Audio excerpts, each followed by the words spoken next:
Hello नमस्कार दोस्तों, स्वागत है आपके हमारे चैनल तत्व ज्ञान के दर्पण में। दोस्तों, हमारे समाज में आए दिन हिंदू धर्म पर ज्यादातर लोग विवाद खड़े करते हैं और ये जो पाखंडवाद है, आए दिन हमारे समाज में कहीं ना कहीं देवी देवता प्रकट हो जाते हैं, कहीं हनुमान प्रकट हो रहे हैं, कहीं माता प्रकट हो रही है। इन सब की वजह क्या है जानते हैं। हमारे पीछे कुछ संत रामपाल जी महाराज जी के अनुयायी खड़े हैं, इनसे जानते हैं। नमस्कार सर। नमस्कार जी। क्या नाम है जी आपका? उदयराज। सर, जैसे कि हमारे समाज में आए दिन पाखंडवाद का जो विवाद है दिन पर दिन बढ़ता चला जा रहा है, इसकी सबसे बड़ी वजह क्या हो सकती है? देखिए, इसके लिए मैं एक कबीर सागर का श्लोक बोलना चाहूंगा कि देखा देखी गुरु शिष्य बन गए, किया न तत्व विचारा, गुरु शिष्य दोनों के सिर पे ये काल ठोके बंजारा। तो ये वो व्यवस्था चल रही है कि जो गुरु जिन्हें खुद ज्ञान नहीं है तो उनके शिष्यों को क्या ज्ञान होगा।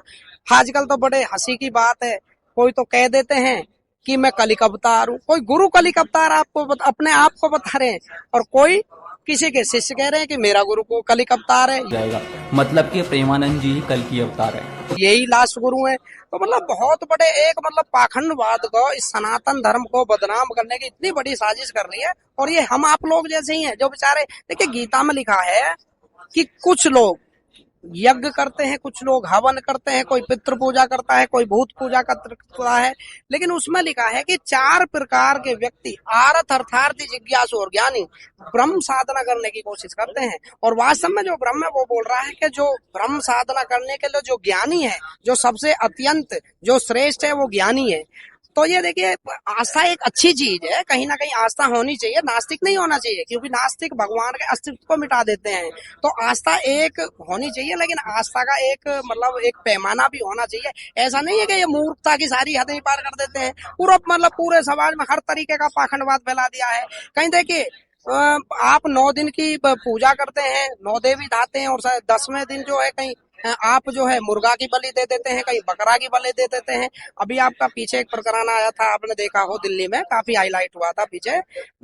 माता जी के चुनरी प्रसाद पे जो मेन पंडित थे माता जी के, उनको मार दिया।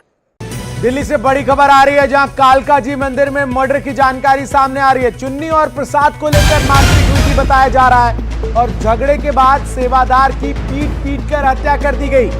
बताइए, ये पाखंडवाद नहीं है? कितना बड़ा पूछिए मत ना कि लोगों की सोच कैसी होगी। तो ये जो पाखंडवाद चल रहा है, इसको क्या लगता है ये कभी समाप्त हो पाएगा? देखिए, धीरे धीरे हो रहा है। जैसे कि मैं अपना ही उदाहरण दूंगा, मैं पहले पितृ पूजा करता था, ये मान लीजिए मैं लगातार 40-40 दिन तक अपने पितृ पूजा करता था। क्यों?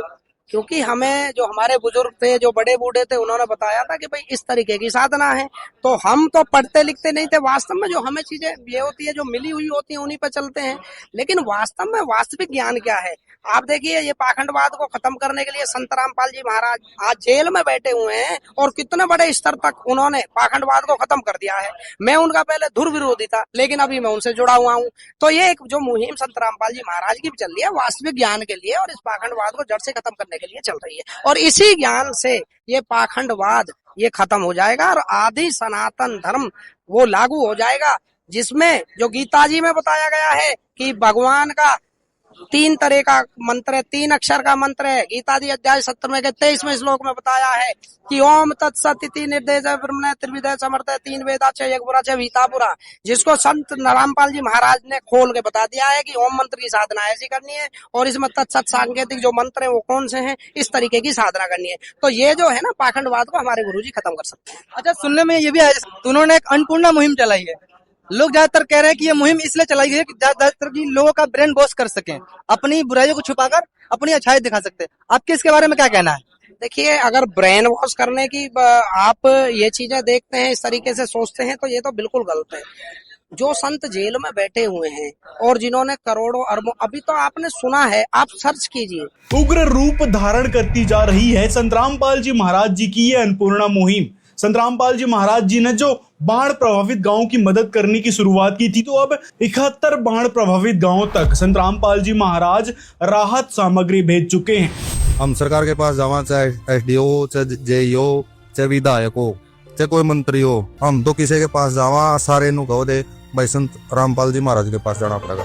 ऐसा ही सुख मेरे मन को मिला है, मैं जब से शरण तेरी आया भगवान वही होता है जो भगवान के समान कार्य कर, तो उसको इंसान ने मेरे हिसाब से भगवान मान लेना चाहिए। तो रामपाल जी महाराज का ये गुण है, ये शान हम तो जिंदगी भर नहीं भूलेंगे। जो पीछे फसल नष्ट होगी बात होगी जी, ये कणक की बिजाई।